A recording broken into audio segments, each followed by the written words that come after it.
What is the saddest thing you've ever seen? When I was 12 years old, my sister, she was 16, she began to experience abdominal pain. She never really told anyone about it except me. We were super close, like inseparable close. She thought that it was just because of her periods. As the months started to grow, so did her pain. I was freaked out, so I suggested that we tell our mom, but she said that she didn't want to burden my parents. We were at a financial loss at that time. So after about 65 days she couldn't hold on, so she decided to tell my mom. My mom got an appointment immediately and we rushed to the ER, emergency room. My sister was wailing in pain. The docs over there took an ultrasound scan and then an MRI and a couple of other scans. At this point my mom and I were crying. That's when they revealed that my sister had pancreatic cancer and that it had crossed stage 3. My mom literally fainted right there. I was alone and scared, and I had heard about cancer only in stories and books like Fault in Our Stars. But when my sister was a victim I didn't know how to react. When my mom regained consciousness and calmed down, they told her that my sister was given a few painkillers and anesthesia for the time being and that we had to start with chemotherapy soon, but that they were not sure that it would work.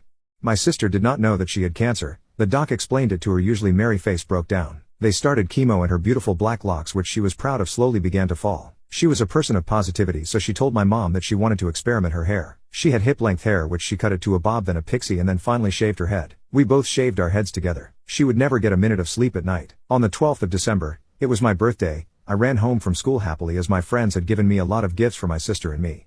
My dad was there, my mom wasn't. My sister was at the hospital, so I asked my dad to drive me to the hospital as I wanted to give the gifts to my sister. My dad was looking really depressed, but he agreed. When I reached my sister's room, she was screaming out of pain. My mom was screaming for the docs. I went near my sister slowly. She smiled at me even with too much pain. Her last words to me were, "I love you, take care of Tiger, our 1-year-old dog, and Mom and Dad, it's time for me to see Grandma and Grandpa in heaven." She died at 16:07 p.m. on my birthday. I cried for almost a month, and I still cry for her every single day, but not in front of my parents because I know that if I cry they will cry too. I hope she found a peaceful place.